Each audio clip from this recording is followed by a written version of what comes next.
We say, praise the Lord. Hallelujah. Sa oras na ito, magawa natin kamayan ang bawat isa sa atin. Patiin ang bawat isa sa oras na ito. Pagbati po sa bawat isa sa atin sa biyaya ng ating Panginoon. Salamat at muli tayong narito at nagkasama-sama sa ilalim ng bubungan ng ating Panginoon. Praise the Lord. Hallelujah. Sa oras na ito ay nais kong pumunta tayo at balahin ng mga sandali. Let's turn our scriptures sa Book of Romans. Book of Romans chapter 6. As I mentioned, ang ating tatalakayin ay isang basic na bagay. It is the significance of baptism. Basahin natin ang verse 1 ng chapter 6 ng Romans. Romans chapter 6. What shall we say then? Are we to continue in sin so that grace may increase? May it never be. How shall we who died to sin still live in it? Or do you not know that all of us who have been baptized into Christ Jesus have been baptized into His death? Therefore, we have been buried with Him through baptism into death, so that as Christ was raised from the dead through the glory of the Father, so we too might walk in newness of life. First, for if we have become united with Him in the likeness of His death, certainly we shall also be in the likeness of His resurrection. Praise God. Ang Panginoon magpala sa mga salitang binasa natin. Muli natin sabihin, Amen. Purihin ng Diyos, mga kapo tayo sa oras na ito. Purihin ang pangalan ng ating Panginoon. At isa pong magandang umaga sa bawat isa atin sa biyaya ng Diyos. So, purihin ng Diyos sa oras na ito ay hindi ko rin nabalahin ng mga sandali. At mamayang hapon ay mayroong ministers meeting sa lugar ng Bulihan. So, nais kong pumunta tayo sa bahagi na aking gustong i-share. It's about the significance of baptism. Well, maring sabihin natin ay ang paksang yan ay alam na namin. Alam ko na ang paksang yan. But just hold on. Dahilan alam nyo ba na nang si Paul ay isulat niya ang chapter 6 ng Romans, ng book of Romans, or rather yung chapter 6 na ito, yung part na ito. Isinulat niya ito sa mga taong hindi sa mga taong hindi pa nababautismuhan. But rather, ang chapter 6 ng book of Romans ay sinulat niya sa mga taong nabautismuhan na. Naiintindihan niyo ba ako, mga kapatid? So, ito ay, although it seems na ang bautismo ay ito ay parang basic na teaching na dapat malaman, dapat gawin ng ng isang taong maglilingkod sa ating Panginoon. Sa book of Matthew chapter 28 verse 19 ay ito yung tinuro ng ating Panginoon sa kanila. Go ye into all the world and preach the gospel. Make disciple, pumarong kayo sa buong sanlibutan at gawin ninyong mga alagad. So yung mga gustong maging alagad ay dapat bautismuhan. Diba? So make disciples, baptizing them in the name of the Father and of the Son and of the Holy Spirit.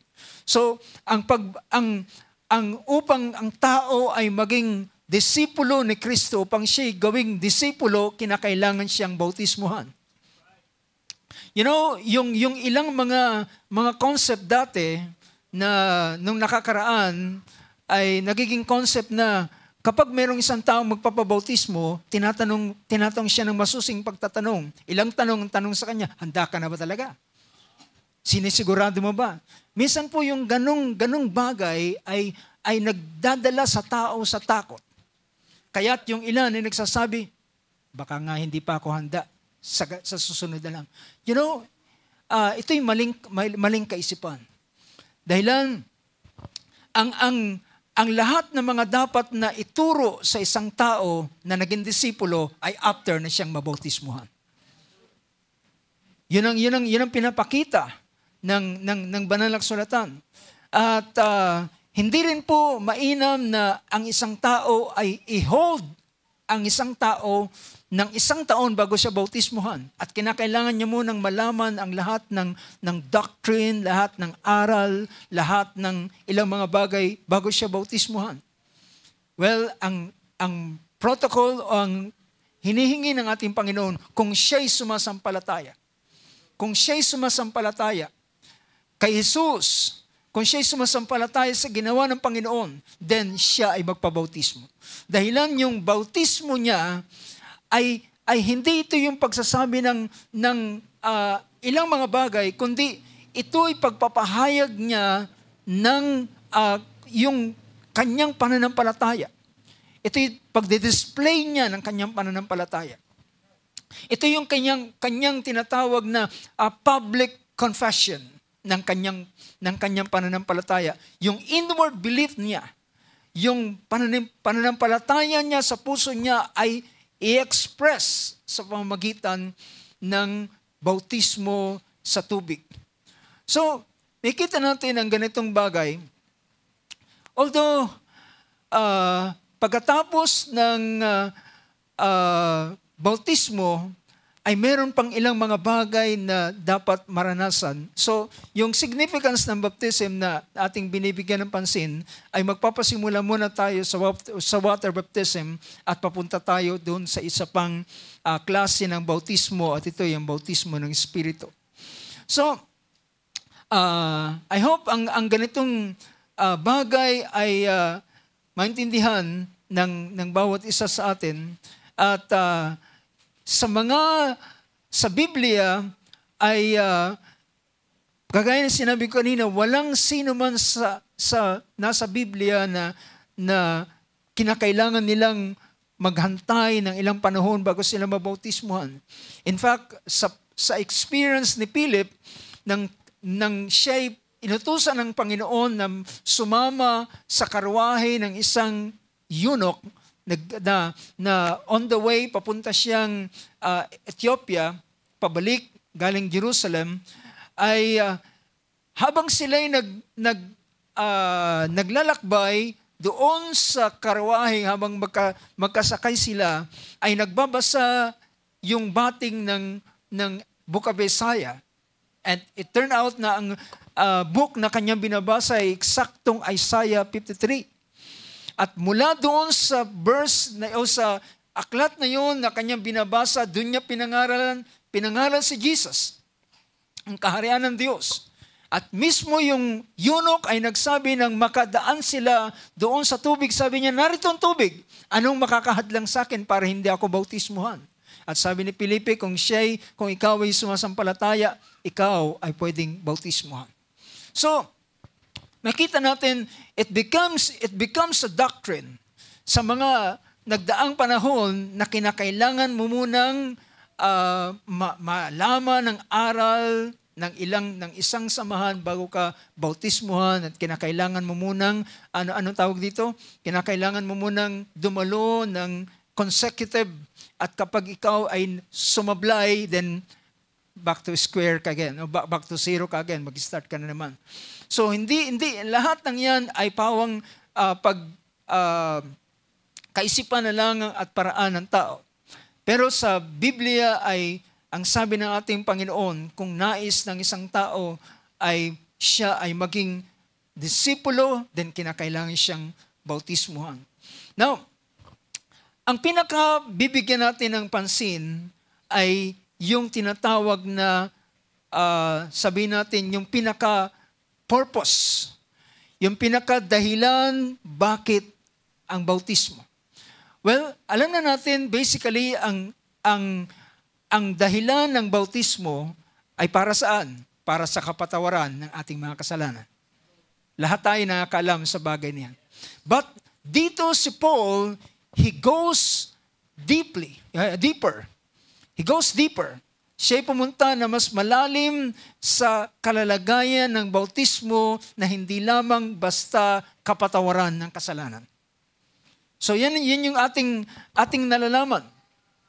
Ang bautismo ay para sa kapatawaran ng ating mga kasalanan. That's true. Definitely. Ito'y para sa kapatawaran ng ating mga kasalanan.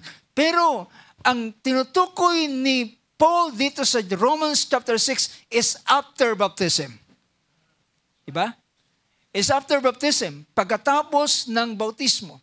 Ang bautismo ay sabihin natin ito'y seremonya, isang gawain na ginagawa ng isang sumasampalataya. Ito'y gawain na ginagawa na hindi ito sabihin natin, ang ilan na hindi nagbibigay ng halaga sa bagay nito. Pero alam niyo ba yung salitang, kaya't napili ko yung salitang significance.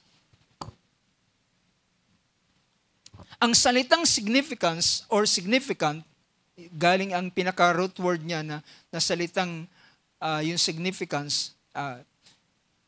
Yung salitang significant, ang salitang significant ay nagpapakita having a meaning. Yun yung salitang significant. Ibig sabihin, meron talaga itong ibig sabihin. So, ilan sa mga denomination at mga klase ng relihiyon at pananampalataya ay ang ilan ay nagsiset aside na sa baptism. At sinasabi nila na pwede ka namang sumampalataya at ang hini-require lamang ay sumampalataya. At kapag sumampalataya ka na ay okay na yun. Hindi na kailangan ng bautismo. Pero mga kapatid, ang tanong ay bakit ito iniutos ng ating Panginoon? Tama ba? Bakit ito iniutos? Kung hindi ito merong meaning. Diba? Yung salitang significant ay having meaning. Kung wala itong ibig sabihin, bakit ito iniutos? Ang ating Panginoon na hindi siya nagsasayang ng mga bagay na kanyang ginagawa. Lahat ng kanyang ginagawa at lahat ng ginagawa natin, Panginoon, lahat ng yun ay merong purpose. Merong reason. Merong dahilan. Maraming mga bagay na dito sa mundong ito hindi makita ng tao yung dahilan. At sabi pa nga ng ilan, yung tao daw, yung appendix daw ng tao ay parang wala namang saysay. Pwedeng tanggalin. Well, mabubuhay ka nga na wala appendix. But I believe, at we believe na hindi ang lalagay ng Diyos kung walang purpose.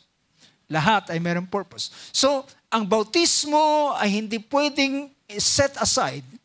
Ang baptism ay hindi pwedeng skip. At although sa chapter 10 ng Book of Acts, ang sambahayan ni Cornelius ay nabautismohan na ng Espiritu Santo. Yet, sabi ni Apostol Pedro, ang mga taong ito ay tumanggap ng Espiritu na kagaya naman natin. Sabi niya, paano hindi sila, bakit natin sila hindi papahintulutang mabautismohan? At sabi ni Peter, and he commanded them. Yung salitang he commanded, ipinag-utos niya. It is a commandment. O kanyang, hindi niya sinadjust, kung gusto niyo magpabautismo, pwede kayong mabautismohan. So hindi yung suggestion, it is a command. Iniutos niya, mababasa niyo yan sa Acts chapter 10. Iniutos niya na sila ay mabautismohan. So, it is very important. Ito ay mahalaga, it has a meaning. Meron itong dahilan. Isa pang meaning ng significant ay having or likely to have influence or effect. Meron siyang impluensya at meron itong epekto sa buhay ng isang tao. Meron itong epekto. Having or likely to have influence, meron itong impluensya sa isang tao, may epekto ito, ito ay important. That's the meaning of the word significant. So ito ay may impluwensyang dadalhin sa buhay ng isang tao kapag siya ay nabautismuhan. Yun ang may bagay na i-imply or effect or important. Or then, yung salita pang meaning na ito. So, pinakita ko lang ang bagay na yan para ipakita na ang bautismo ay meron itong dahilan o meron ito ay napakahalaga. Hindi ito pwedeng skip ng isang tao. Isa pa nga na mapapansin natin, Mark chapter 16 ay pinakita roon na sinabi niya, Mark 16 verse 16, pinakita rito, ang sumasampalataya at mabautismuhan ay maliligtas. At ang hindi sumasampalataya, datapwat, ang hindi sumasampalataya ay hindi na sinabing at hindi na bautismuhan, definitely, pag hindi siya sumampalataya, hindi siya papabautismo. Ang hindi sumasampalataya ay paparusahan. So meron talaga itong epekto sa isang tao. May epektong dadalhin sa tao yung bautismong ito. Yung bautismo sa tubig ay merong epekto. Ito'y magdadala sa kanya sa kaligtasan at maaaring siya ay parusahan kung hindi ito isasagawa sa kanya. So, pero wag nating isipin mga kapatid na ang bautismo ang magliligtas sa kanya. Well, ito'y bahagi na hindi mo pwedeng alisin. Nakuha niyo ako mga kapatid. Ito ay isang parte na hindi mo pwedeng alisin. At ang salita ng Panginoon ay nagpahayag siya na sinabi niya, hindi mo dapat bawasan, di mo rin dapat dagdagan ang salita ng Diyos. Ang magbawas, ang magdagdag, ang magbawas ay babawasin ang kanyang part. At ang magdagdag naman ay dadagdagan ang kanyang kahatulan. So pinapakita sa ilang mga bagay, at kung loobin ng Panginoon sa mga susunod ay sa mga bisita natin ay meron akong gustong i-share na isang kaisipan na may kinalaman dito sa bautismong ito. So dito sa Romans chapter 6, so pinapakita natin ang importance, significant ng bautismong ito. At ang dalawang bahagi ng bautismo ay ito ay napaka-significant, napakahalaga sa buhay ng isang mananampalataya, both the water and of the Spirit, dahilan ito ay maghahatid sa kanya sa kapanganakan.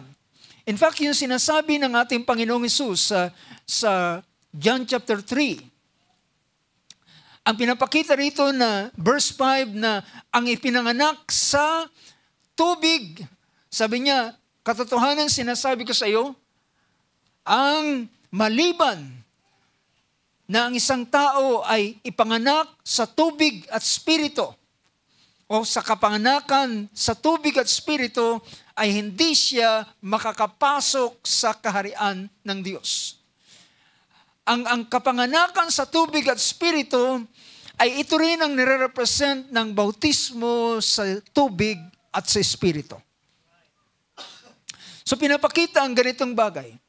So, basically, alam natin ng Acts 2:38 ay nagsasabing, repent and be baptized every one of you in the name of Jesus Christ for the remission of your sin, and you shall receive the gift of the Holy Spirit, of the Holy Ghost. So yan yung bagay na pinapakita bago ang bautismo. Ito yung ipinapaunawa sa mananampalataya, sa taong maggustong maging disipulo, ito yung pinapaunawa sa kanila. Pero, on the other hand, sa kabilang panig naman, ay merong bagay din silang dapat maintindihan after baptism.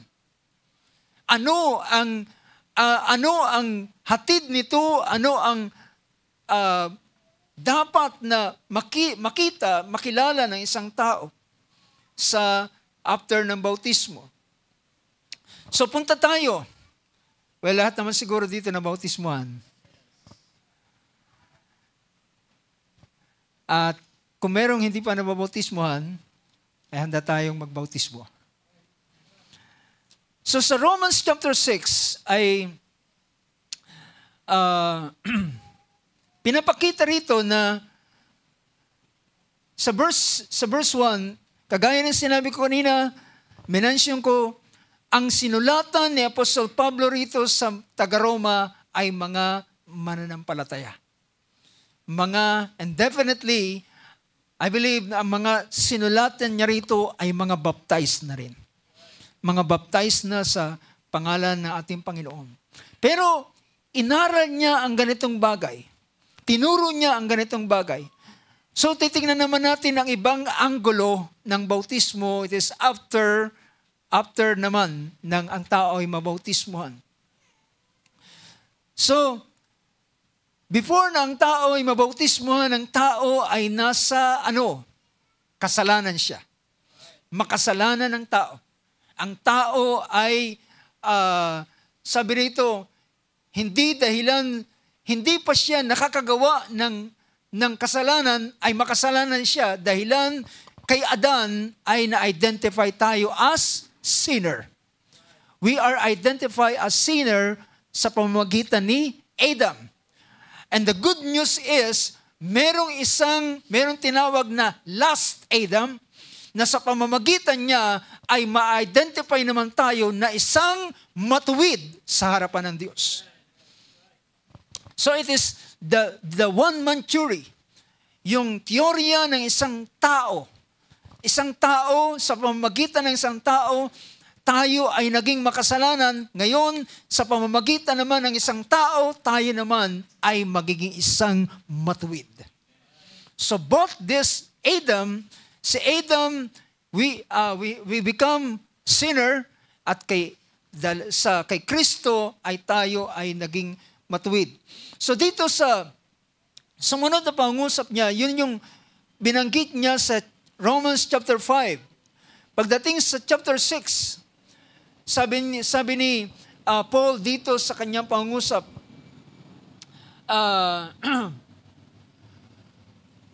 balikan natin yung verse na yan sa wikang Tagalog.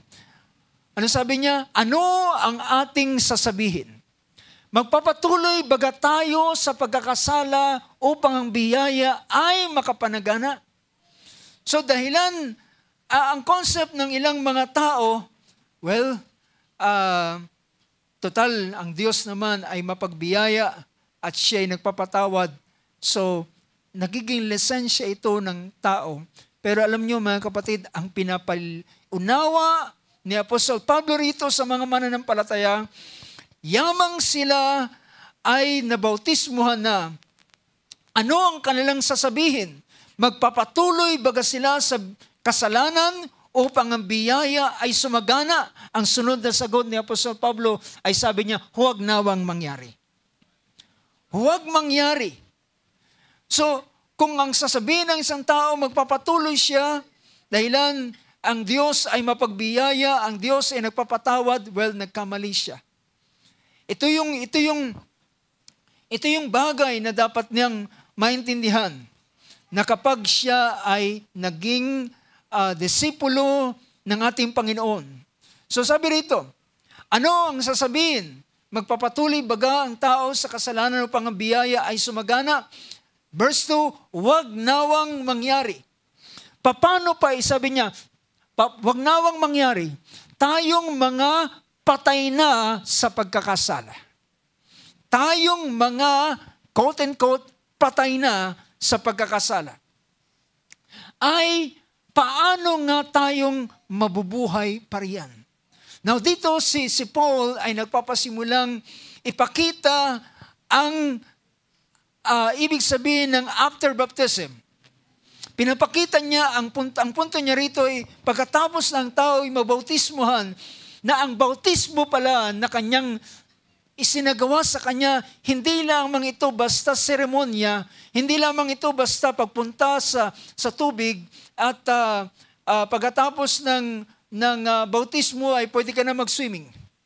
Well, ang tinutukoy dito ni Apostol Pablo ay pagkatapos ng bautismo, there's something happened to you.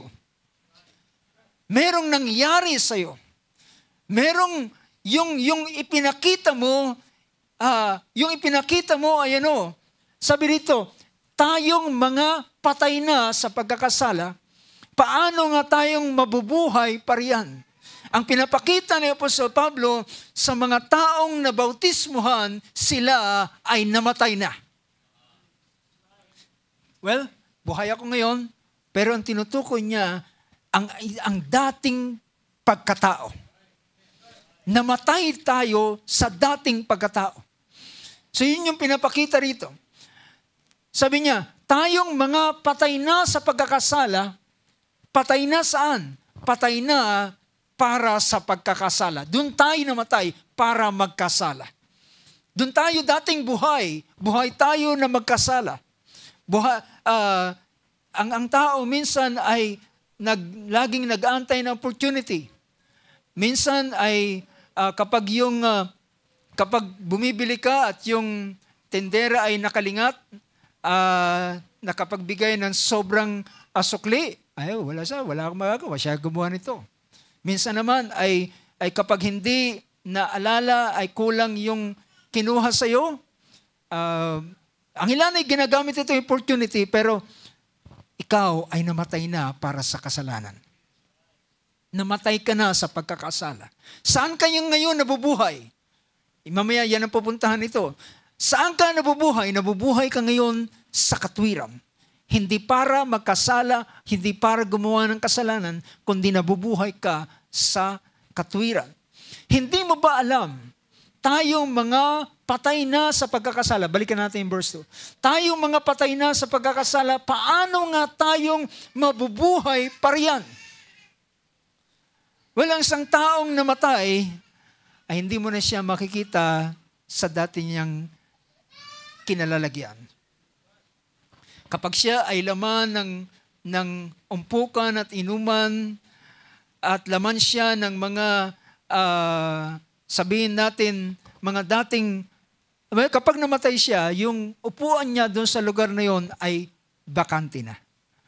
Sabihin nila, sabi nila, kwento na lang yung taong yun. Kwento na lang siya. Sabi niya, alam mo, si pare ay dito siya dati nakaupo. Malimit siya diyan umuupo. Pero dahilan patay na siya, bakante na yung kanyang upuan. So kwento na lang yung mga kasaysayan na lang yung mga karanasan niya dati. Pero sabi rito, yung next verse ay nagpapakita na sabi niya, therefore, verse 4, pinakita niya, tama ba? Yeah. Verse 3, balikan natin verse 3. O hindi ba ganinyo nalalaman na tayong lahat na mga nabautismuhan kay Kristo Jesus. Nabautismuhan kay Kristo Jesus ay nangabautismuhan sa kanyang kamatayan.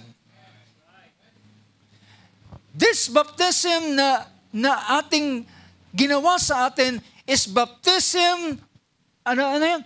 Ano sabi riyan sabi rito? Or do you not know that all of us who have been baptized into Christ, Jesus, have been baptized into His death? Tayo ay nabautismuhan sa kanyang kamatayan. Tandaan natin mga kapatid, nang si Juan Bautista ay lumitaw, ano yung bautismong daladala niya? Ito'y bautismo sa pagsisisi.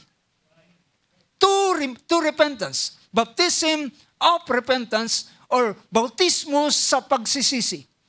So yung mga taong pinapakita nila na nagsisisi sila, ay nagpapabautismo sila kay Juan Bautista. Luke chapter 3, kung di magkamali, ay pinakita roon, sinabi ni Juan, ang palakol ay nakataga na sa ugat. So yan ang kalalagayan talaga ng tao. Ang palakol ay nakataga na. Ibig sabihin, nakaamba na talaga. At kapag ang tao ay hindi nagbago ng direksyon ng kanyang buhay, itutuloy ang pagputol sa punong kahoy na ito. Yun yung sinasabi ng verse na binasa natin kanina, it is appointed to man to die and then the judgment. Nakataga na talaga yung palakol. Nakaamba na. So, makita natin yung bautismo ni Juan ay bautismo papuntang pagsisisi. Bautismo ng pagsisisi. Yung pagsisisi ay magiging end result ng kanilang bautismo. So yung mga tao ay nagtanong kay Juan, sabi niya, anong aming gagawin? Sabi ni Juan sa kanila, sabi niya, kayo na mga sundalo, kayo mga maniningil ng buwis, wag na kayong sumingil ng higit sa nararapat. Kayong mga sundalo, wag kayong mag-akusa ng malabis. So ilang pang mga bagay kanyang binanggit. So ito ay paghahanda ng kanilang buhay, yung pagsisisi nila para sila ay manampalataya sa darating na Kristo. So para ihanda nila ang kanilang sarili, yun yung ginawa ni Apostle, or rather ni Juan Bautista. Inihanda ang mga puso ng tao para maniwala kay Kristo. And definitely yung mga nagpabautismo sa bautismo ni Juan, sila ang mga kumilala kay Jesus, kay Jesus, at sila'y sumunod sa ating Panginoon. At pinakita pa roon ang isang napakahalaga o significant ng bautismo sa chapter 7 verse 30 ng book of Luke 7:30. Verse 29 and verse 30. Sabi ng verse na ito, at pagkarinig ng buong bayan at ng mga maniningil ng buwis, ay pinatotohanan ang Diyos na nagsipagbautismo ng bautismo ni Juan. So sabi rito, yung mga tao, yung mga maniningil ng buwis, yung mga makasalanan, nang marinig nila ito, sa wikang Ingles ay yung kanila palang pagpabautismo sa bautismo ni Juan, ang tawag dito sa wikang Ingles, they acknowledge God's justice. Ang pinapakita rito, ibig sabihin, kinilala nila yung plano ng Diyos. Yung pagpapabautismo pala ay pagkilala mo ng plano ng Diyos. At ang hindi pagpapabautismo, next verse 30, datapwat pinawalang halaga ng mga Pariseo at ang mga tagapagtanggol ng kautusan sa kanilang sarili ang payo ng Diyos. So tinanggihan nila yung payo ng Diyos. Tinanggihan nila yung plano ng Diyos ng pagliligtas sa kanila at hindi sila nagpabautismo sa Kanya. So isang way pala na kilalanin mo ang plano ng Diyos sa pamamagitan ng pagsunod ng bautismo. At isa rin palang pag-reject, di ba? Pag-reject o pagtanggi o hindi pagtanggi sa planong ito ng Diyos ang hindi pagpabautismo. Ang mga hindi nagpabautismo ay pinakikita kanilang tinanggihan ang payo ng Diyos. So makikita natin. So nakita natin yung bautismo ni Juan is baptism of repentance. Papunta sa pagsisisi. Pero ang bautismo kay Kristo ay sa kanyang kamatayan. Bautismo kay Kristo ay sa kanyang kamatayan. At ang bawat isa na nabautismuhan ay nabautismuhan sa kanyang kamatayan. Kaya sabi rito, verse 4, Romans 6:4. Kaya nga, sabi rat, therefore we have been buried. Kaya tayo nga'y nangalibing nakalakip niya sa pamamagitan ng bautismo. Tayo ay namatay, nangalibing nakalakip niya, namatay kasama niya, at nalibing nakasama niya sa pamamagitan ng bautismo sa kamatayan. Na kung paanong si Kristo ay nabuhay na maguli sa mga patay sa pamamagitan ng kaluwalhatian ng Ama, ay gayon din naman tayo'y makakalakad saan? Sa panibagong buhay. Panibagong paraan ng pamumuhay. Ang ating Panginoon nang siya ay lumapit kay John the Baptist. Alam niyo ba si Juan Bautista ay tinanggihan siya na bautismohan? Alam niyo kung bakit? Dahilan si Juan ay nagbabautismo para sa pagsisisi. Ano ang pagsisisihan ng ating Panginoon? Siya'y pinanganak na walang kasalanan. At yan ang dahilan si Juan Bautista ay nagsabing, hindi ako dapat magbautismo sa iyo. Ikaw ang dapat magbautismo sa akin. Pero, ang sabi ng ating Panginoon, gawin natin ito sa pagganap ng buong katwiran ng Diyos. Pagganap sa buong katwiran ng Panginoon. Well, kinakailangan ng ating Panginoon dumaan sa bautismo, hindi lamang dahilan ito'y kinakailangan, kundi kinakailangan niyang dumaan sa bautismo dahilan ito ang kanyang nilalarawang gagawin sa darating na panahon. Diba? It's death, burial, and resurrection. So bakit siya kinakailangang bautismohan? Not to repent. Hindi para magsisi, kundi upang i-display kung ano ang mangyayari sa darating na panahon, ilang taon ang lilipas sa kanya. Na siya ay lulubog at muling babangon. Ang ating Panginoon ay lagi siyang hinihinga ng tanda. Magbigay ka sa amin ng tanda, paniniwalaan ka namin. Si Moses ay nagbigay ng tanda. Ngayon, anong tanda ang ibibigay mo sa amin? Ang sabi ng ating Panginoon, wala akong ibang tandang ibibigay sa iyo, sa inyo, maliban sa tanda ni Jonas. Kung papanong si Jonas ay 3 araw at 3 gabi sa tiyan ng isda, gayon din ang anak ng tao ay 3 araw at 3 gabi sa puso ng lupa. In the heart of the earth. O sa sa kalaliman ng lupa. So this baptism of repentance, hindi yan ang dahilan bakit ayaw ni John the Baptist bautismuhan ng ating Panginoon. Pero kailangan gawin ito dahilan upang ipakilala ang kanyang ministering gagampanan.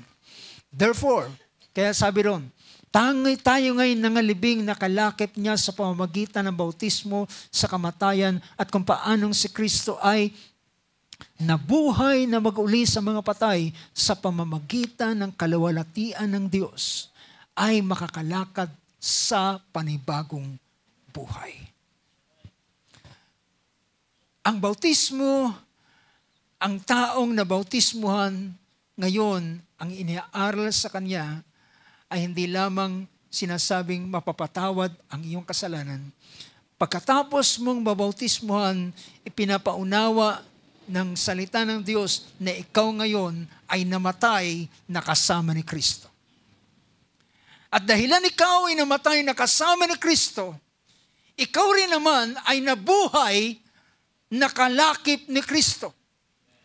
At ang kanyang pagkabuhay sa sumunod na mga pangungusap dito, kaya sa verse, pwede nang lumakad sa panibagong paraan ng pamumuhay. Verse 5, sapagkat kung tayo nga ay naging kalakip niya dahil sa kawangisan ng kanyang kamatayan, ay magkakagayon din naman tayo dahil sa kawangisan ng kanyang pagkabuhay na maguli.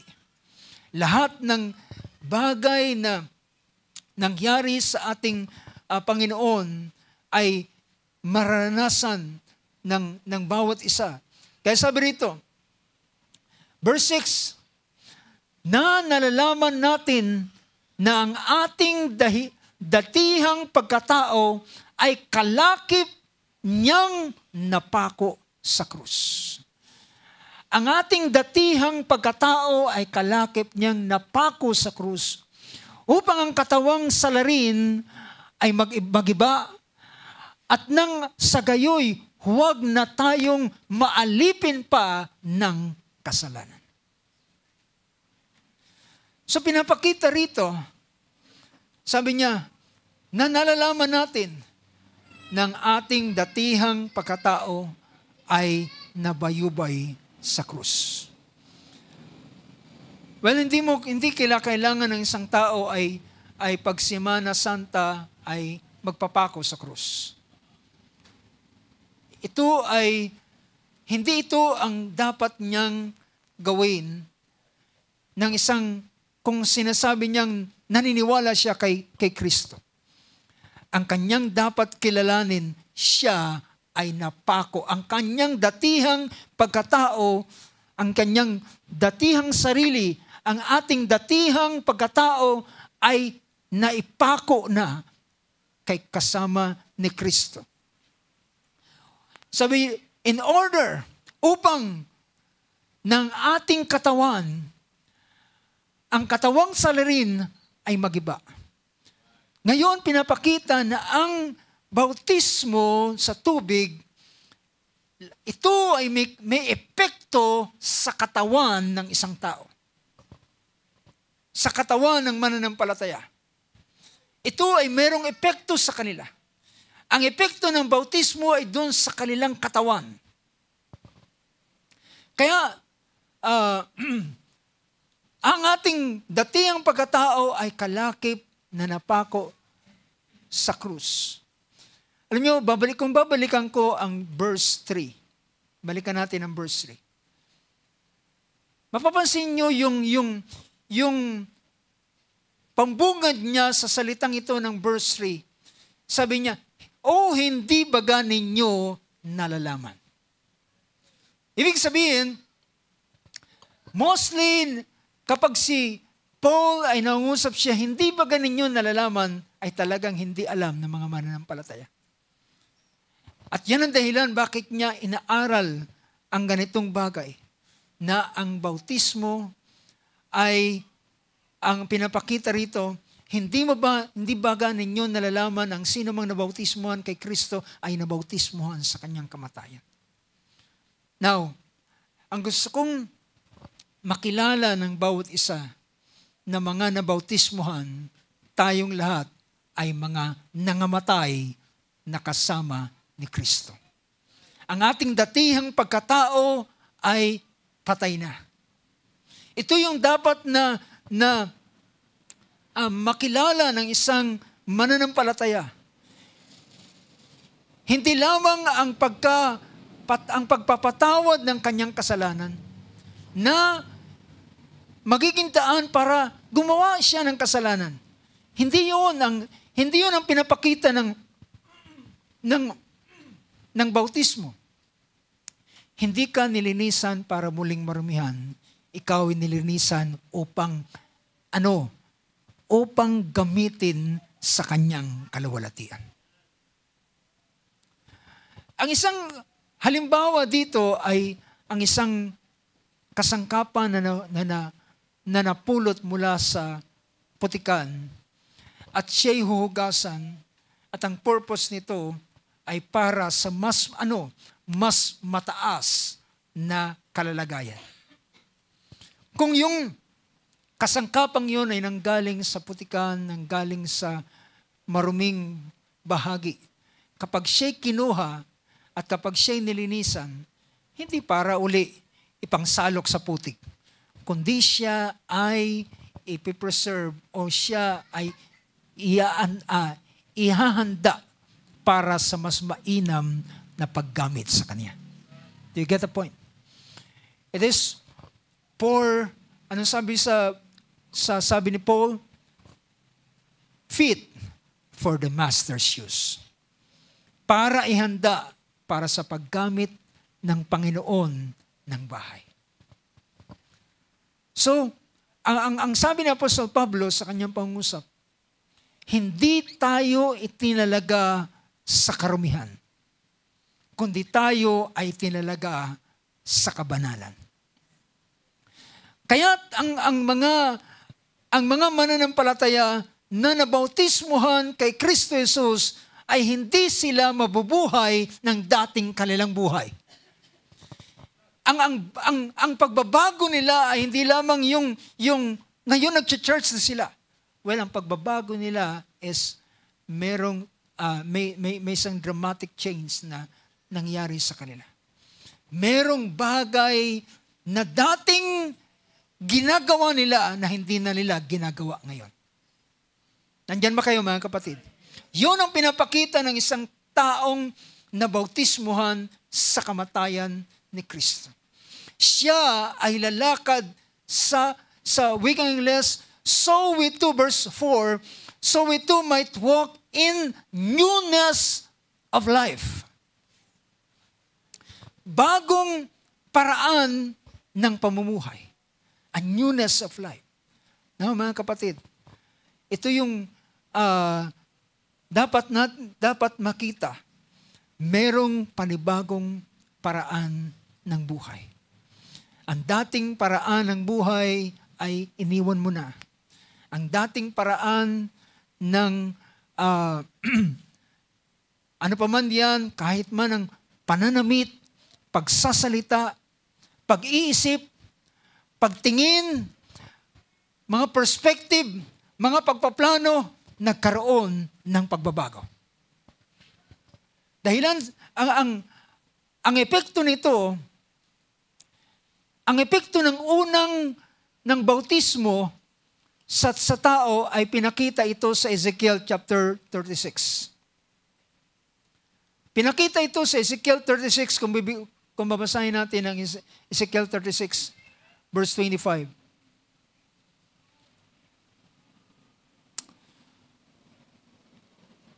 Verse 25 pinakita rito, at ako'y magwiwisik ng malinis na tubig sa inyo. Alam niyo ba yung magwiwisik ng malinis sa tubig, hindi po ito holy water.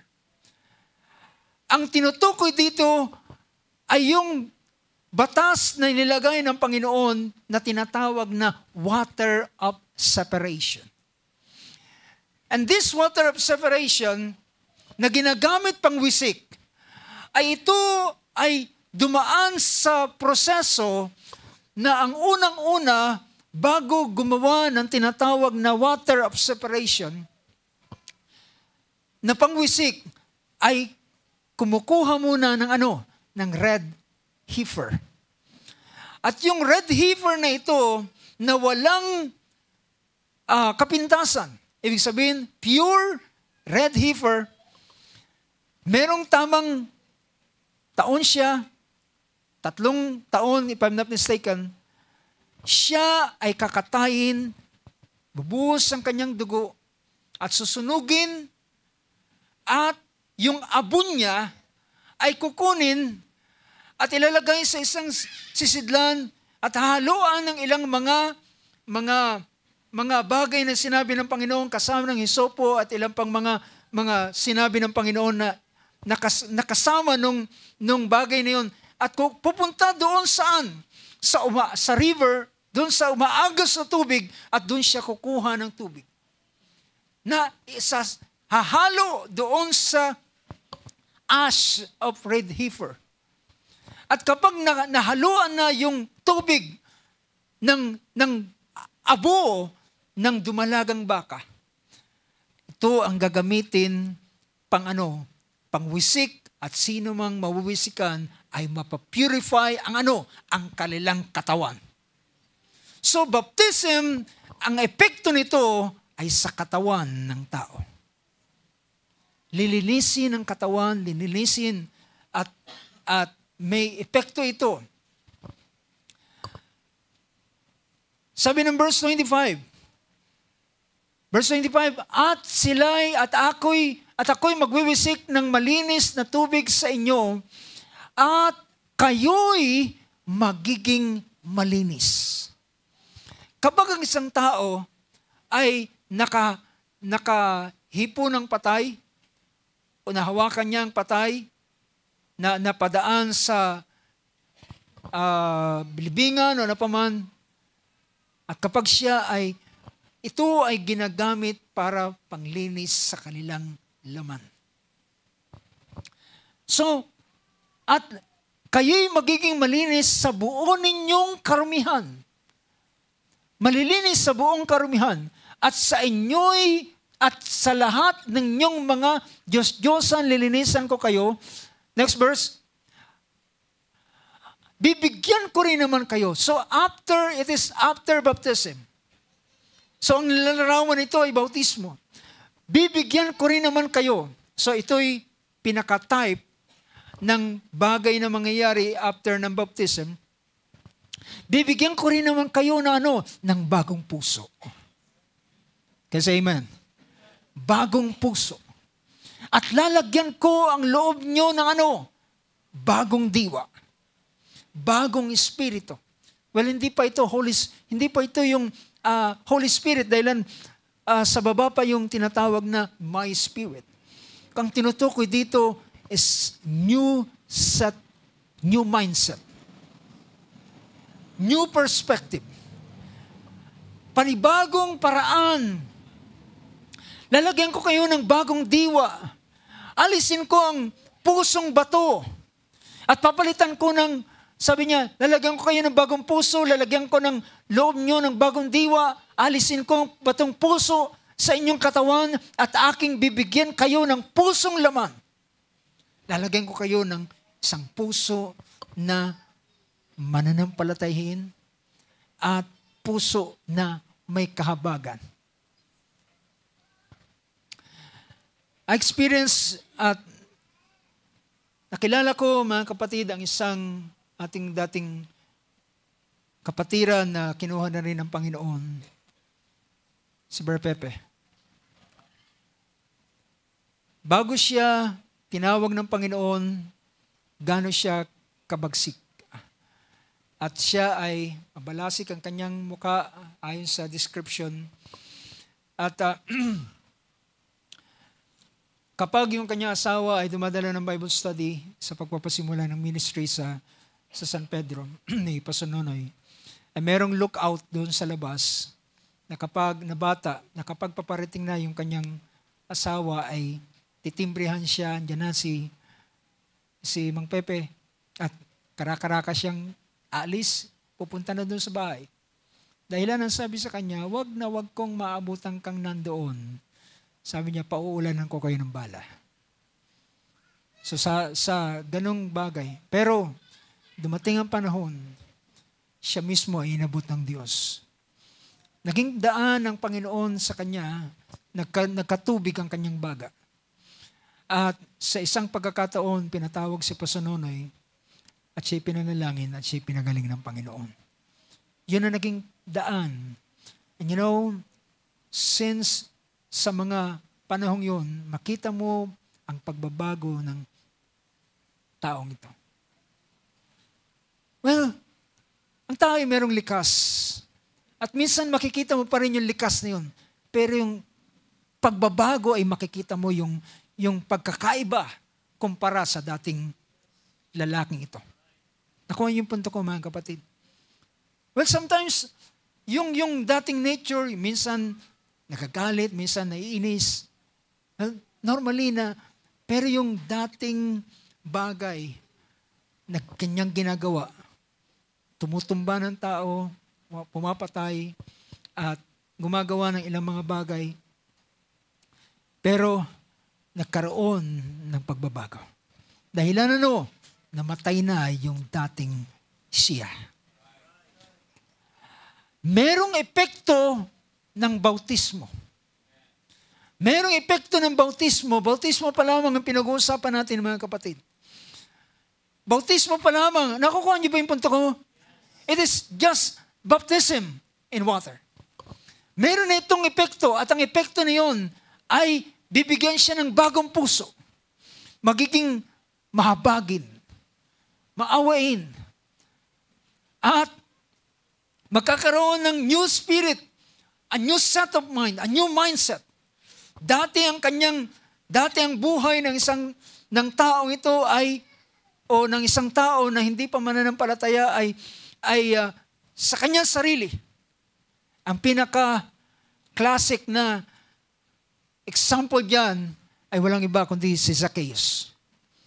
Pinakita ng banal na kasulatan. Well, although, sabihin natin, Brad, di pa nga nabautismuhan si Zacchaeus. Hindi pa siya nabautismuhan. Pero, when he encountered Jesus, that's my point. When he encountered Jesus, nang ma-encounter niya si Jesus, at isang araw nagkaroon siya ng interest, sabi niya, sino ba yung Jesus na yan? Balitang-balita na si Jesus ay dadaan sa kalyeng ito. Dadaan siya sa lugar na ito. At sabi niya, parang gusto kong makita sino bang Jesus na yan. Ano ba ang tsura niya ng Jesus na yan? So, dahilan balita na dadaan si Jesus doon, ang crowd ay nagpasimulang kumapal ng kumapal hanggang sa hindi na siya makasilip dahilan mababa ang tao siya. Ang kanyang ginawa, makyat siya sa isang punong kahoy ng sycamore tree. At doon, makikita ko pagdaan ni Jesus. Pero, maya-maya nakita niya, dumadaan si Jesus at pagtapat doon sa puno na kanyang kinalalagyan, sabi ni Jesus, Zacchaeus, sa oras na bumaba ka, sapagkat sa araw na ito ay kinakailangan akong pumasok sa iyong bahay. Jesus know this man. At pagpasok, silent po ang Bible. Hindi sinabi anong pinag-usapan nila, anong ginawa ni Jesus sa loob ng bahay nila, naghahain ba si Zacchaeus ng kung ano-ano nagkagaya ng ginagawa ni Martha? Walang sinabi ang Bible. Pero, paglabas ni Jesus, nagkaroon ng pagbabago ng turnaround ang buhay ni Zacchaeus. It is a 180-degree turn. At sabi niya, Panginoon, kung ako, sabi niya, ang kalahati ng aking kayamanan ay bibigay ko sa dukha. At kung meron akong nakuha sa sino man tao sa pamamagitan ng pandaraya, ibabalik ko sa kanila ng 4 times. Dahilan ito po yung batas sa Old Testament sa sino mang magnanakaw na nahuli, caught in the act, na nagnanakaw, ang kabayaran, i-restore niya 4 times. So, ibig sabihin, ang ginagawa niya sa tao ay hindi man alam o walang magawa yung kanyang sinisingilan ng buwis na pinapatungan siya ng ilang mga, yan ang dahilan bakit siya nakakakuha. So, usually yung mga tax collector ay mga tao sila ng Roman government. At sila ang inuutusang mag-collect ng tax. So wala silang magagawa. Kung sila man ay utusan ng ganitong bagay, wala silang magagawa. Pero ang ilan ay sinasamantala at ginagamit ito para sa kanilang sariling kapakinabangan. At dahilan ito'y salapi, ito ay prone sa tukso. And you know, mga kapatid, isa mismo sa disipulo ni Jesus ay isang tax collector. Sino siya? Si Matthew. Si Mateo ay isang tax collector. Isa sa kanyang alagad. At si Zacchaeus, pagkatapos ng encounter niya kay Jesus, merong pagbabago. Nagsabi, Panginoon, kalahati ng aking kayamanan ay bibigay ko sa duka. Ano nangyayari sa isang tao? Ang greediness ay nawawala sa kanya. Yung kasakiman na ang kanyang lahat ng bagay na gustong gawin ay para sa kanyang sarili, ito ay namamatay sa kanya. At ngayon ay handa siyang tumulong sa iba. Tumulong sa tao. So usually mga kapatid, yan ang mindset ng isang tao. Bakit ang ilan na mga tao ay ginagawa nila ang lahat ng paraan na kahit mandaya, na kahit gumawa ng masamang bagay para lamang sila magkamal ng salapi. Pero ito yung binago ng Diyos kay Zacchaeus.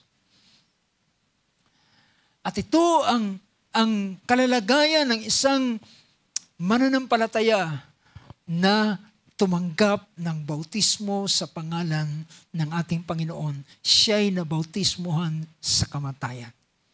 Ang dating ikaw ay patay na. Nalala ko yung isang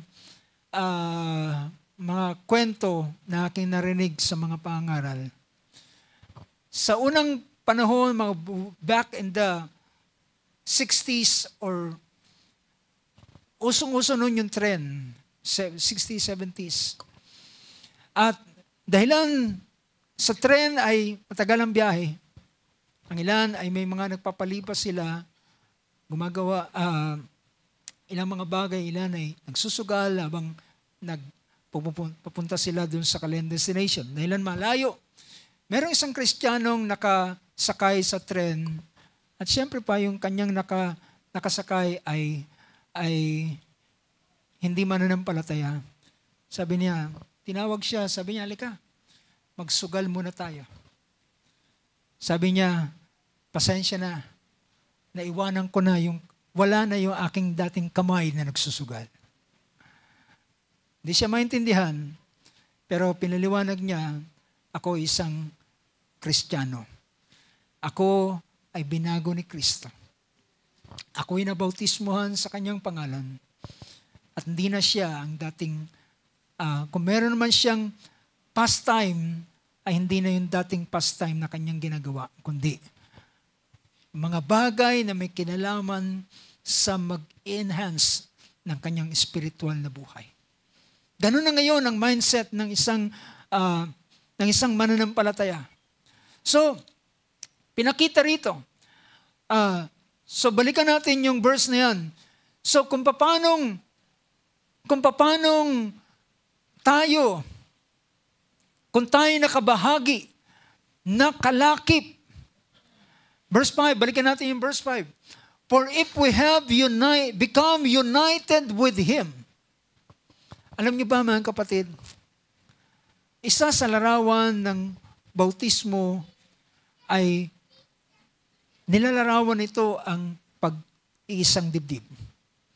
Pakikipag-isa.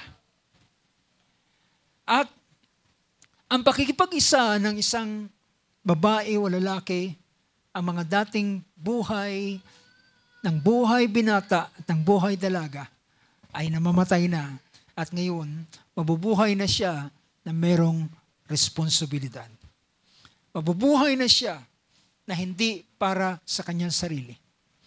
Dati, walang problema, umuwi ng gabi, umuwi ng madaling araw, saan magpunta. Pero ngayon, lagi na siyang merong pagsasabihan, alis ako, meron akong pupuntahan. At, kinakailangan niyang bumalik dahilan meron siyang asawang naghihintay sa kanya. And yan yung pinapakita ng larawang ito.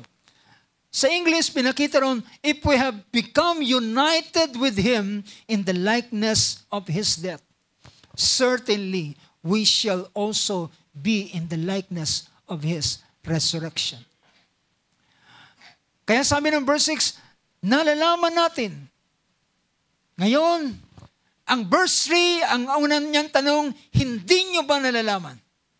Ngayon, papunta na siya, na i-present niya na ang aral ng after baptism, na nalalaman natin ng ating dating pagkatao ay kalakip niyang napako sa krus.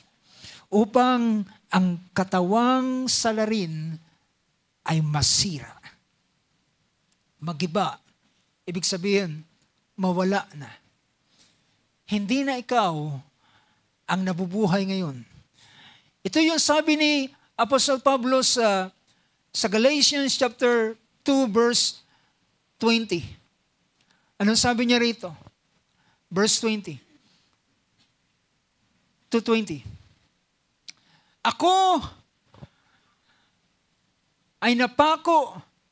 Ako'y napako sa krus na kasama ni Kristo. Bakit niya ginagamit yung mga terminong ito? Hindi yung nagpapapako siya na para ma-identify na siya'y napako na kasama ni Kristo, kundi yung dating kanyang buhay. Yung dating kanyang buhay. Sabi niya, ako'y napako sa krus na kasama ni Kristo ay hindi na akong nabubuhay, kundi si Kristo. Ang buhay at nabubuhay sa akin. So ulitin ko, ako'y napako sa krus kasama ni Kristo. Hindi na ako ang nabubuhay, kundi si Kristo ang nabubuhay sa akin.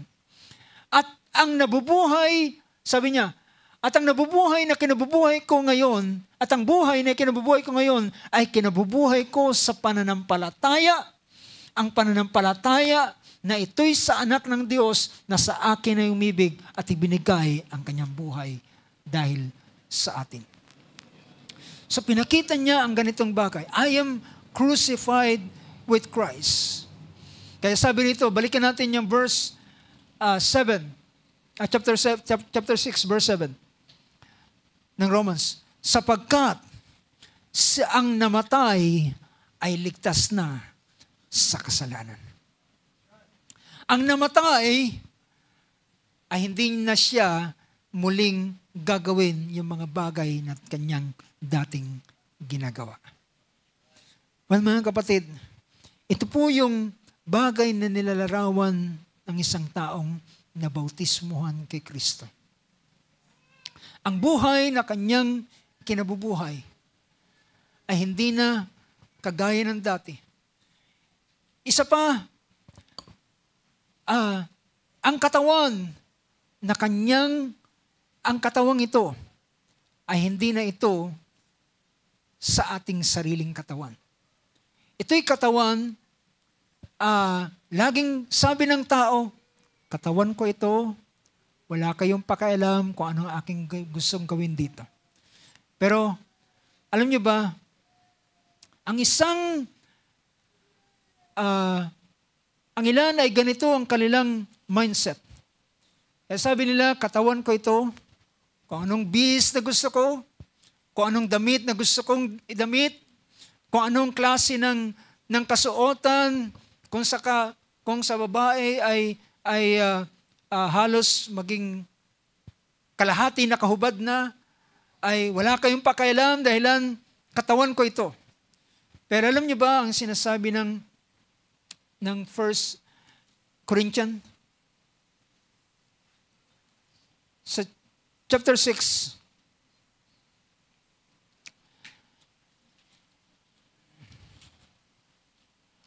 ang verse na yon ay pinapakita kung paano ang isang mananampalataya ay siya ay binili ng halaga.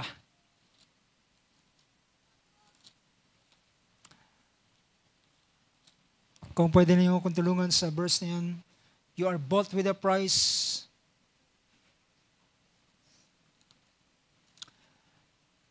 Yeah, chapter 6, verse 20. Verse 19. O verse 17, sabi ng verse 17, ngunit ang nakikisama sa Panginoon ay kaisang Espiritu niya. See, kung tayo ay nabautismuhan at tayo'y nakiisa sa Panginoon, then tayo'y nakiisa sa Kanyang Espiritu. Ngunit ang nakikisama sa Panginoon ay kaisang Espiritu niya. Verse 18, iwasan, sabi niya, magsitakas kayo sa pakikiapid. Yung pakikiapid o yung sama sa hindi niya asawa. Flee. Magsitakas kayo sa pakikiapid. Lahat ng kasalanang gawin ng mga tao ay nasa labas ng katawan. Ngunit ang gumagawa ng pakikiapid ay nagkakasala laban sa kanyang sariling katawan. Nagkakasala siya. Pwede pala ang tao magkasala sa kanyang sariling katawan. Pero, tuloy lamang natin, sabi ng sumunod na pangungusap sa verse 19, hindi baga ninyo nalalaman ng inyong katawan ay templo ng Espiritu Santo na nasa inyo, na tinanggap ninyo sa Diyos at hindi kayo sa inyong sarili. And next verse, sapagkat kayo'y binili ng halaga, luwalhatiin nga ninyo ng inyong katawan ang Diyos. So, ngayon ang ating katawan ay hindi na pala ito ating pag-aari. But, sa pasimula pa man talaga, hindi naman talaga ito ating pag-aari. Pinagamit lamang ito sa atin. Pinagamit lang ang katawang ito sa atin. At ang katawang ito, ngayon, dati ito ay pinapakilos ng lahat ng mga kalayawan at lahat ng mga bagay na gusto nating gawin ay ginagawa natin. But ngayon, sabi rito, sapagkat kayo'y binili sa halaga, luwalhatiin nga ninyo ng inyong katawan ang Diyos. Ang kalalagayan natin, mga kapatid, ay dati tayong alipin at ngayon tayo ay merong bumili sa atin. At ang bumili sa atin ay ang ating Panginoon. At ngayon, ang atin ng paglilingkuran ay ang ating bagong Panginoon. Siya ngayon ang ating paglilingkuran. So ngayon, ang isang tao na nabautismuhan at kinilala niya na siya ay patay na sa kanyang dating paraan ng pamumuhay. Ang kanyang pag-iisip, ang kanyang pananalita, ang kanyang gawi, ang kanyang pananamit, ang mga bagay na kanyang ginagawa sa kanyang katawan ay hindi na para sa kanyang sariling kagustuhan, kundi meron na siyang Panginoon na pinagpapasakupan. Na ang katawang ito ay gagamitin hindi para sa anumang bagay, kundi para sa kapurihan ng Panginoon. That's the reason, mga kapatid, ang mga mananampalatayang nabautismuhan kay Kristo ay mamumuhay na merong kabanalan. Mamumuhay sila na merong kabanalan. Sa kanilang pagsasalita, sa kanilang pamumuhay, ay makikitaan sila ng isang panibagong paraan ng pamumuhay. Sabihin ng mga tao, sabi niya, mapapansin ka, ibang-iba ka na ngayon . Iba ka nang magsalita. Iba na rin ang iyong perspective. Iba na rin ang iyong paraan ng pag-iisip. Iba na rin ang ilang mga bagay. Well, ito'y pagkakataon para introduce mo si Kristo sa Kanya. Kaya ako ganito, dahilan ako'y anak ng Diyos. Ako ay binago ng Panginoon. Ako ay naglilingkod sa Kanya at Siya ang aking Panginoon. Pero kung walang pagbabago, well, ikaw pa rin. Walang makakapansin sa'yo. Dahilan yung dati mong kasama, ay ganun pa rin yung paraan ng inyong kwentuhan, paraan ng iyong buhay, ay walang makakapansin sa'yo. Pero mga kapatid, ang pagiging Kristiyano ay hindi ito sa loob ng bahay. Hindi ito sa church lamang, sa loob ng church. Ang pagiging Kristiyano is publicly ay pinapakita. At sabi ng ating Panginoon, sino man ang magmakahiya sa akin, ay akin din siyang ikakahiya sa araw na yun, sa harapan ng aking Ama at sa harapan ng mga anghel. I hope mga kapatid, wala sa atin na iisiping ikakahiya si Kristo. Ikakahiya ang bagong buhay na iyong ipamumuhay ngayon. Kundi in public ay i-display mo ang bagay na ito. In that way, iyong ipapakilala na si Kristo ay iyong Panginoon. At sasabihin nga, tunay na ikaw ay binago ng Panginoon. Naalala ko yung mga kantsawan ng mga kapatid ni Arturo, bayaw niya, si Kuya, 1 linggo lang yan, balik uli, magkakasama na uli kami. Pero there's something na ginawa ang Diyos sa buhay ng ating kapatid nang siya ay ang Panginoon na gumawa sa kanya. Ang dati niyang kasamang mga bayaw na siyang lagi niya rin kainuman, later on, siya'y nagpaalam na talaga. Pero yung ilan, hindi yan magtatagal. But by the grace of God, ilang taon na rin sa biyaya ng Diyos. Mga kapatid, ang isang nabautismuhan kay Kristo ay mabubuhay siya sa isang panibagong paraan ng pamumuhay. Hindi ito dahilan sa pinipilit mo lamang, pero merong kapangyarihan na gagawa sa iyo. Dahilan binigyan ka, nilinis ka. Alam niyo yung magiging pakiramdam ng isang nilinis, well, baboy lamang naman ang sinabi ng Biblia na pagkatapos mong paliguan, hugasan at linisan, babalik uli yan sa pusali at maglulublubuli. Pero, merong kung anong bagay kapag ang isang mananampalataya ay nakaranas ng paglilinis ng Diyos. Ang paglilinis na yan na ginawa ng Panginoon sa kanya ay hindi niya na nanasain muling marumihan at mabuhay uli sa ganitong paraan ng pamumuhay. Kaya't masasabi ko sa ating sa bahaging ito na ating binibigyan ng pansin, ang bautismo na ating naranasan at ang tinuturo ng Biblia patungkol sa ang doctrine after baptism. Meron doktrina bago ang bautismo, ngayon merong aral after baptism. Ito'y pagpapakita na ang dating ikaw ay patay na. At pinakita ng 2 Corinthians chapter 5 verse 17. Ang sabi roon, sapagkat, ano sabi riyan? Kung magkakayon,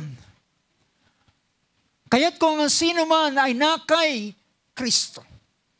Tandaan natin, we are baptized into Christ. So ngayon ikaw ay nakay Kristo na. Ikaw ay nakay Kristo na. At sino man na nakay Kristo, siya bagong nilalang. Ang mga dating bagay ay nagsilipas na at narito sila'y pawang naging mga bago. Ito na ang kanilang paraan ng pamumuhay. Ang mga kababaihan na dating normal sa kababaihan ang mag-ayos, but not to the extent na kanilang gayahin ang mundo para ipakita na sila'y maganda. Well, sabi pa nga, ang kagandahan ay nakikita sa kasimplihan. Hindi dahilan sa anumang mga bagay. Ang turo ni Apostol Pablo, turo ni Apostol Pedro sa mga mananampalataya kay Kristo sa 1 Peter chapter 3. 1 Peter chapter 3, pinakita niya ang heading ng chapter 3 is a godly living. Sabi rito, kaya't gayon din naman kayong mga asawang babae, pasakop kayo sa kanikanyang sa inyong sariling asawa. Upang kung ang ilan ay hindi tumatalima sa salita, ay mga hikayat, ang tinuturuan dito ay mga asawang babae, mga wife na may mga husband na unbeliever. Sa pamamagitan ng inyong mahikayat ng walang salita, sa pamamagitan ng ng ugali ng kanyang asawang babae. Alam niyo ba, ang isang stumbling block ng isang unbeliever na asawang lalaki ay minsan ang kanilang wife.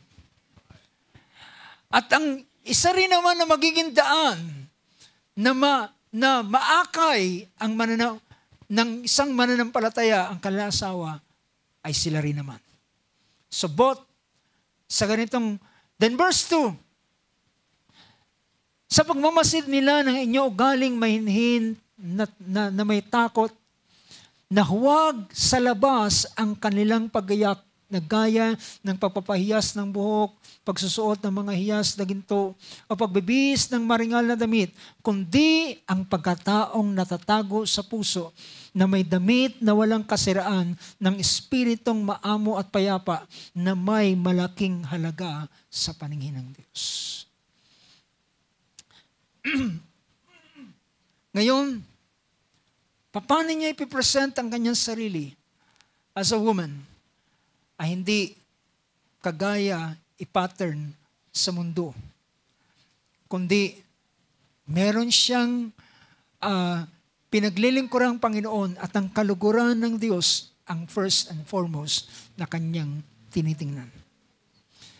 Paano siya manamit na ang tinuro ng banal na kasulatan, ang kababaihan ay may magdamit na merong kahinhinan at merong kahinahunan. Magdamit with a modest apparel na may damit na kahinhinan. At ngayon, kahit ang kanyang pananamit ay magkakaroon ng pagbabago. Dahilan sa bautismo na kanyang naranasan. Dahilan sa bagong espiritu. Dahilan sa bagong puso na dating ang kanyang iniisip ay itong gusto ko, itong masusunod dahil itong gusto ko. Ngayon, meron na siyang bagong puso at ang kanyang dinidelight na ay ang kalooban ng Diyos. I delight to do your will, O God. Alam niyo ba mga kapatid, ang espiritu na ating tinanggap ay hindi espiritu ng mundo, kundi espiritu ng anak. At ang espiritu ng anak ay espiritong masunurin sa salita ng Diyos. At kung yan ang iyong espiritu na tinanggap, well, I believe merong pattern, merong isang anyo ang mga anak ng Diyos. Ito ay yung sumunod sa kalooban ng ating Panginoon. Ako ay namatay, napako na kasama ni Kristo. Ito ang nilalarawan ng bautismo. I hope ito ang matatak sa puso ng bawat isa atin, kahit man sa mga puso ng mga bagong kapatid sa pananampalataya at bagong tumanggap kay Kristo. Ito ang sinasabi ng salita ng Panginoon. Pagkatapos ng bautismo, ito ang buhay ng isang mananampalataya. Meron silang bagay na pagbabagong makikita. Dito pa lamang. Bago pa tayo pumunta doon sa bautismo, sa Espiritu Santo na lahat ng ito ay karanasan na maranasan ng isang mananampalataya. Pero pinapakita ko pa lamang ay ang bautismo na naranasan sa tubig ay merong epekto dahilan merong significance. Merong napaka-significant ng bautismo sa buhay ng mananampalataya. Dahilan ito ngayon, gusto mong ma-identify kay Kristo. Gusto mong makilala at mahayag ang ating Panginoon sa pamamagitan ng iyong buhay. Purihin ng Diyos, mga kapatid, ating palakpakan ng Panginoon sa oras ito. Nais kong anyayahan kayo sa pagtayo at sa ating hallelujah.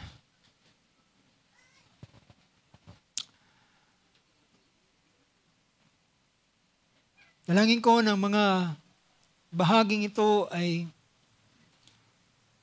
magbigay ng liwanag sa atin upang ating makita kung ano ang buhay ng isang nakikristo. Kung ang bawat isa atin ay nabautismuhan, tayo'y nabautismuhan kay Kristo. Hallelujah.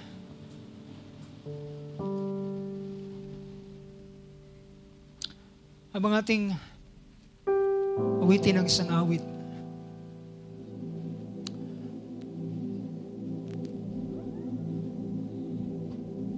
merong isang simpleng awit na nagpapakita ng pagkilala.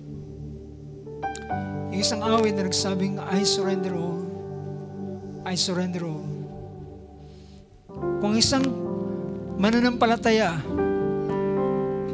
ay dumaan sa ganitong bagay, ito ang pasimula ng kanyang pagsusuko ng lahat ng bagay kay Kristo.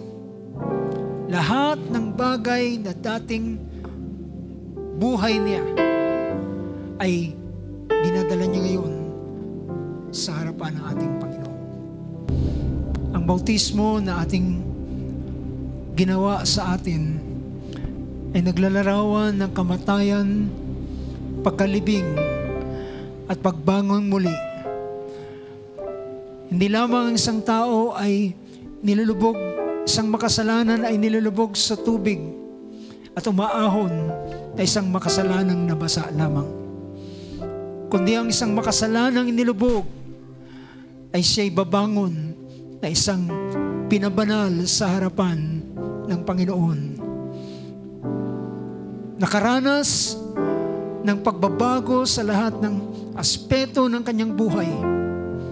O ito ang magiging karanasan na kanyang maranasan. At ako'y nagpapasalamat dahil ang sinabi ng ating Panginoon, meron siyang helper na itusugo sa atin. At ang helper na yan ay walang iba kundi ang Holy Spirit, ang banal na Espiritu, na alam ng ating Panginoon na ang tao ay mahina, ang tao ay marupok, ang tao ay madaling madala ng mga impluwensya at tukso ng mundong ito.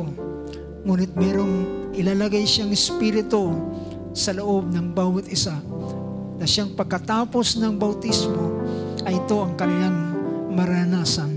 At ito ang tutulong sa kanya ng mga bagay na hindi niya kayang mapanagumpayan. Ito ang tutulong sa kanya upang magkaroon ng pagbabago sa mga bagay na kanyang dating gawi sa kanyang buhay. Hallelujah. O dalangin ko ng Espiritu ng Diyos ang siyang gumawa sa buhay ng mga anak ng Diyos at mangyari kung anong sinasabi ng kanyang salita, ng kanyang kalooban, at ng pinakalayunin kung bakit niya, hallelujah, iniutos na execute ang bautismo sa tubig. Hallelujah. Ating iko, ating maulo sa oras na ito. Ilan sa atin na nakaka-realize na ako pala'y nabautismuhan, ako pala'y nabautismuhan sa kamatayan ni Kristo. Ako pala'y binautismuhan kay Kristo, para kay Kristo. At ang buhay na aking ngayong kinabubuhay ay hindi sa aking sarili, kundi para sa Kanya na umibig sa akin at nagmahal. Habang ating iyuko ang ating maulo, at sino mang nakaka-realize na ang buhay ng bawat isa atin ay naging kalakip ni Kristo, you can raise your hand At sa pamamagitan nito ay ating ipahayag at kilalanin ng bawat isa sa atin ay hindi na sa ating sarili kundi siya, tayo ay merong nagmamay-ari sa atin. As we pray, hallelujah, dakilang Diyos, sa oras na ito, Panginoon, matapos ipahayag, Lord, ang iyong mga salita, kagaya ng ginawa ni Apostol Pablo sa mga taga-Roma, na maraming mga bagay na hindi nila nalalaman, ngunit ipinaalam sa kanila ni Pablo, Panginoon, sa pamamagitan ng ganitong pangungusap at pangaral. At ngayon sa oras nito, Lord God, na-realize ng bawat isa sa amin na kami ay nangabautismuhan kay Kristo. Hindi kami nabautismuhan sa isang samahan lamang, sa isang organisasyon, sa isang kalipunan lamang. Kami ay nabautismuhan kay Kristo. At siya ngayon, hallelujah, ang siyang buhay na aking kinabubuhay. Kami ay pinatawad, hinugasan at nilinis. Hindi para muling bumalik sa pagkakasala. Hindi para gawin ang dati naming ginagawa, kundi magkaroon ng isang, hallelujah, tuwiran na paggawa mo at pagbabago sa buhay ng iyong mga anak. O Lord God, hallelujah, dahilan ikaw ay ninanais mo, Panginoon, ng isang iglesia, isang kalipunan ng mga mananampalataya ng kanilang buhay, Panginoon, na in-express sa ibabaw ng sanlibutan ay hindi buhay ng mundo, hindi buhay ng sanlibutan, kundi buhay ni Kristo na nakikita at na-display sa bawat isa. Hallelujah, nakagaya ng sinabi ng Apostol Pablo na kami ay maging panoorin ng lahat ng mga tao, ay nakakakita sa bawat isa sa amin. At Lord God, dalangin namin, O Lord, sa aming paglabas sa lugar na ito ng bahay panambahan, ang bawat kumilala na sila ay nabautismuhan kay Kristo.